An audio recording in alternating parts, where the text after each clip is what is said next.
mind. No, there is cardiomegaly is the very at your level. If you say cardiomegaly, excellent, full marks. But there is more than that. There is an aneurysm. Yes. So there is an aneurysm. There is a raised area from the left ventricle.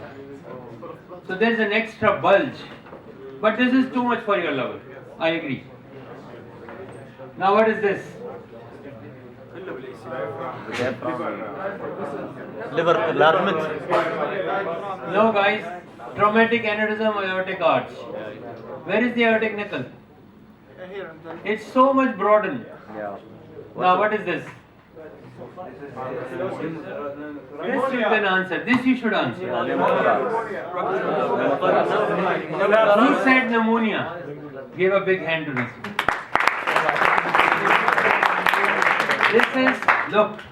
This is something whitish and it is in the air.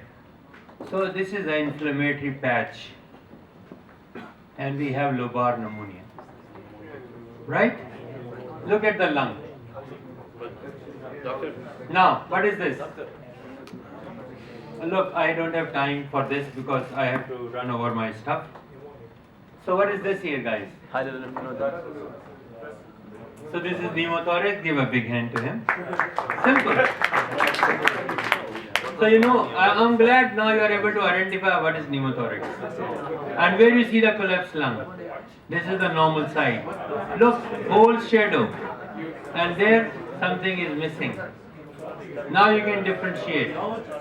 Now guys, if you expect by looking 5 x-rays, you can comment on any. Sorry, it requires few years to be a perfect radiologist, then you can give final verdicts.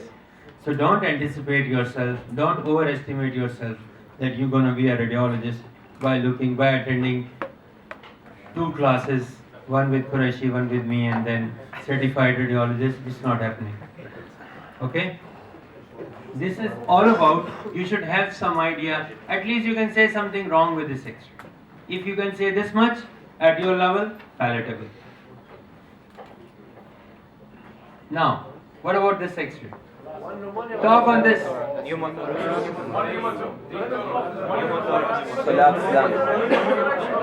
Okay.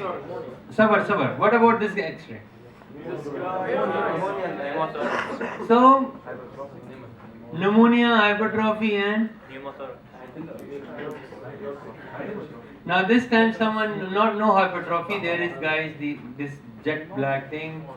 This is a normal hemithorax and this is bit abnormal hemithorax and this is my collapsed lung. Why I shown you this x-ray yesterday also. No, yesterday we have to run fast because of pressure. So there is the collapsed lung and this is the element of pneumothorax. Now this one is hemothorax.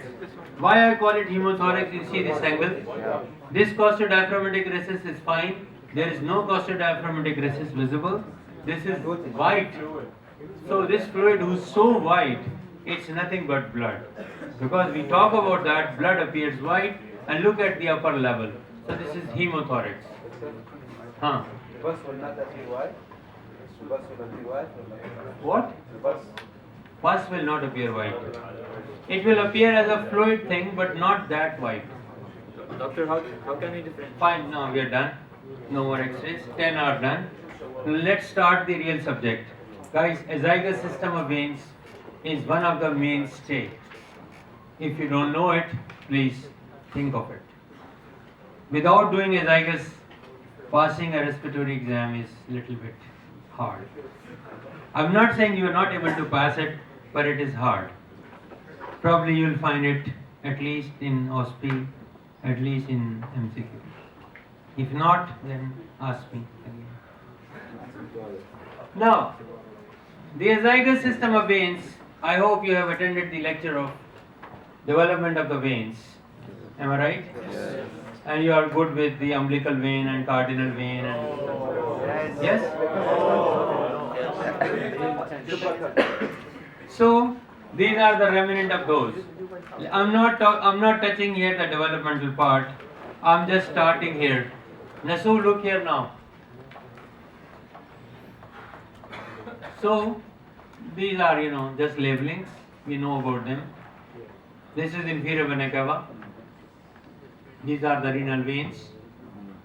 Now, this picture will show you the azygous system of veins. And there it is. This is the azygous vein. And these are posterior intercostal veins in particular spaces from space number 4 to space number 11 on the right side. We focus here. From 4 to space 11, posterior intercostal spaces. These posterior intercostal veins are connected to this azygous vein, and like space number 2 and space number 3 intercostal veins, they are not going into azygous. Azygous finishes here at T4. But they are going to another vein which is high up, and they are going to right superior intercostal vein. This is right superior intercostal vein, and now it is again connected to the azygous vein. We are so particular, we like to know the second space posterior intercostal vein goes where, third goes where, and fourth goes where, right? And the first goes where. So you have to be pinpointing on these information. There is no shortcut. Oh, I know azygous vein is enough. No. The answer is not accepted if you say posterior intercostal veins they open into azygous. No. So you have to be specific for these answers. You need to be having crisp answers. So first space number 2 and 3, they are going through superior intercostal vein, and that is connected to the azygous. But space number 4 to space number 11, these are going directly into azygous. And what happens to the space number 12? There is no space number 12. It's subcostal. So right subcostal vein, right subcostal posterior vein joins with the ascending lumbar vein. Which ascending lumbar? Right ascending lumbar vein. And they are the one who makes the azygous vein. So you will be asked, who makes the azygous vein? Right subcostal and right ascending lumbar. Inferiorly, it is connected with either renal vein or it is connected with inferior vena cava.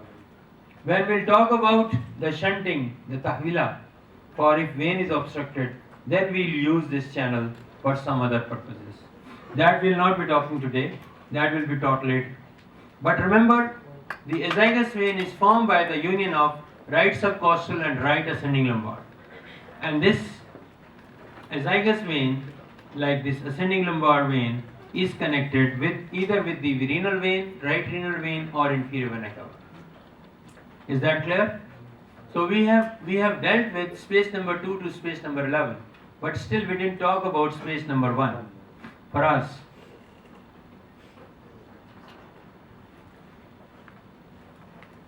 So we call it right superior intercostal vein, and the first space, before starting first, I like to come to this side. There I have hemiazygous vein, and that is draining space number 8 to space number 11 on the left side. So left side, the arrangement is different. Hemiazygous and 8 to 11 are draining into hemiazygous. And hemiazygous, at in between space 8 and 9, it is connected with the azygous. Right? And now this guy is the accessory hemiazygous. And who's draining here? 4 to 7. And this now again 2 and 3, but now they are not going down, they are going up. Right? So left, they are making left superior intercostal vein. And that was making right superior intercostal vein. Right one was coming down, left one is coming up. Right? So now the first posterior intercostal veins from right side and left side, they are going where? The first posterior intercostal vein, both sides drain into brachiocephalic veins, most likely. And this one is also left superior intercostal vein from 2 and 3, that is also going to the brachiocephalics. Is that clear? That should be like, it should have an imprint in your brain. If someone is asking you, you should be able to give a specific answer who's going where. Remember, like arteries, there we had posterior intercostal arteries and anterior intercostal arteries. Similarly, we had posterior intercostal veins and anterior intercostal veins. Right? Anteriorly, the anterior intercostal veins are connected with the internal thoracic vein. But posteriorly, they are connected with the azygous system. And azygous system is going, azygous vein is arching over the root of the right lung, and it is pouring its blood into superior vena cava at the level of fourth thoracic vertebral level. So we love to ask where and how this azygous vein opens. So you have to give the location and the vertebral level. Levels, information of levels is important, and we like to ask this a lot in the exam, and your answer will not be taken as the final unless you mention the vertebral level, if asked, not everywhere. Now, going further, we have the descending thoracic aorta, and we know it gives posterior intercostal arteries, but not all the spaces. It gives posterior intercostal arteries from space number 4 to space number 11. Space number 12 is subcostal artery. So posterior intercostal artery, 8 to 9 pairs, 4 to 11 or 3 to 11, that's the variation. And for space 1, 2 and 3 on both the sides, we are getting it from costocervical trunk, and costocervical trunk is coming from subclavian. Internal thoracic from thyrocervical trunk, and that is also a branch of subclavian. So these three, 1, 2 and 3 on both sides, are coming from costocervical trunk, which is a branch from subclavian artery. So upper three spaces on right and left, posterior intercostal arteries coming from subclavian through its costocervical trunk. And then space number 4 to space number 11 directly from the aorta on both the sides. We call it costocervical trunk. Now there you are looking at intercostal nerves. Nerves I'm not touching today. I have a separate lecture. Zahid will tell me when it has to be done. But that lecture is very integral. You don't do it, you will not understand a lot more things. So these are intercostal nerves. There are 11 pairs. The 12th nerve is the subcostal nerve. Right? Going further, there is the thoracic duct. Thoracic duct begins from cisterna chyli, which is a dilated blind loop, blind thing, which is present in the abdomen. It collects lymph from all the lower body and GI. Because it gets lymph from GI, that's why the lymph appears milky white. If someone has rupture of thoracic duct, in the pleural space, you'll find when you aspirate for diagnostics, you'll find a milky white fluid. That is called chylothorax. If someone has milky white fluid in the thoracic cavity, that is known as, in the pleural cavity, that is known as chylothorax. And it looks like, laban. That is the look of this chyle. And you can see that, interestingly, it starts on the right side, but ultimately it deviates on the left side.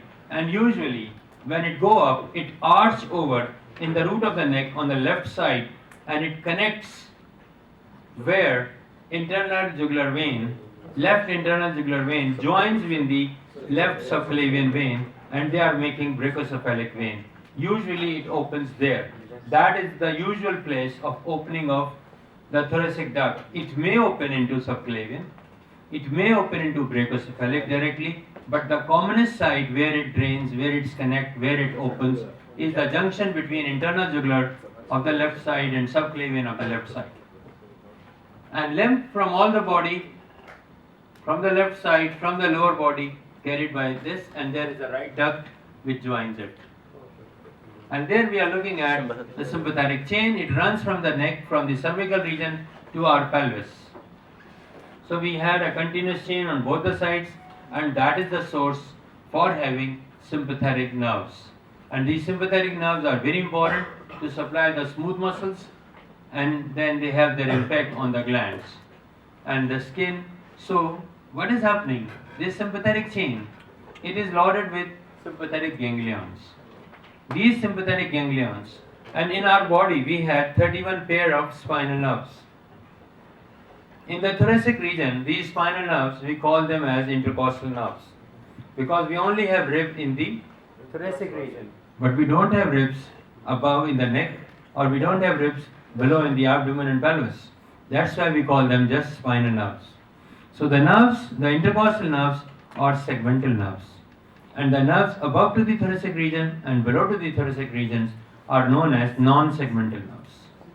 We talk about it a bit when I was starting with you guys the brachial plexus, but again that lecture was I was talking there. Now what happens? From where we derive the sympathetic? Who is the source for sympathetic? Sympathetic is coming because these sympathetic chains, they are not going in the brain. Even the sympathetic nerves for the brain to supply the vessels who runs within the skull, who runs within the head and neck, they are also, these fibers are also coming from the cervical ganglion, and they make a mesh around the arteries. So we can only take out the sympathetics from the thoracic segment of the spinal cord. Nothing above, nothing below. Then these sympathetic signals, they run in the sympathetic chain above and below. And from there, and each sympathetic ganglion is connected with each spinal nerve through grey and white rami committents. And that is the route through which sympathetic fibers have been transmitted to these spinal nerves, because these spinal nerves are reaching up till the skin. And these sympathetic are required even in the skin, because we have sweat glands, they have to be controlled. And then we need sympathetics because our blood vessels, they are primarily made up of smooth muscles. So like you have bleeding, then it stops. Why it stops? Because there is a vasoconstriction. Who brings the vasoconstriction? The constriction of these smooth muscles. So that is the mechanism which gives us the control of the bleeding. And if we don't have that mechanism, then we will be suffering. So sympathetics are required. Understand? We'll do in detail in that part. So there is the sympathetic chains which you are looking at only in the thoracic segment, but they are extending in the cervical segment, and they will be found in the lumbar and the sacral components. And they are integral because we had so many plexuses in the neck, in the head, in the thoracic cavity, like cardiac plexus, and then we had the pulmonary plexus, and then we had the esophageal plexus. Then in abdomen we had so many other plexuses, celiac plexus and all those things, and we have so many organs, and pelvis we have so many organs, and all these plexuses have their innervation through autonomics. Who brings sympathetic? That is from the sympathetic chain, and parasympathetic is coming mostly from the vagus nerve. Now there is another question. The spinal nerve is the source for these spinal nerves. The spinal cord is the source for these spinal nerves. And we have around 31 pairs of spinal nerves. But we know from our knowledge, the spinal cord finishes at the level of first lumbar vertebrae. Below to that, we don't have any spinal cord. Now what happens? From where we get the lower spinal nerves? So the horse tail or so, I can't remember the name. You are right, but what happens? Don't say sciatic, don't say sacral plexus. All the nerves for the lower segment emerge at L1 level, and now spinal cord appears as a horse tail. That's why it's known as cauda equina. Cauda equina Latin, but its meaning is horse tail.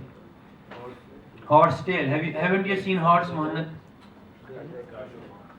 Okay, I'll take you to tonight. You can have a horse riding, and then if you can. So all those nerves, they emerge at L1 level, and they run down and they get out. From where these spinal nerves get out? They get out of the spine, the vertebral canal, through the intervertebral foramina. So on each side. Remember, in the beginning, when we were born, at that time, our spinal cord and our vertebral column, they were same length. But with our growth, the spinal cord growth has been restricted. It cannot go beyond L1. But our vertebral column has gone way down till its lower part of the body. So this is how. Well, you will have a separate lecture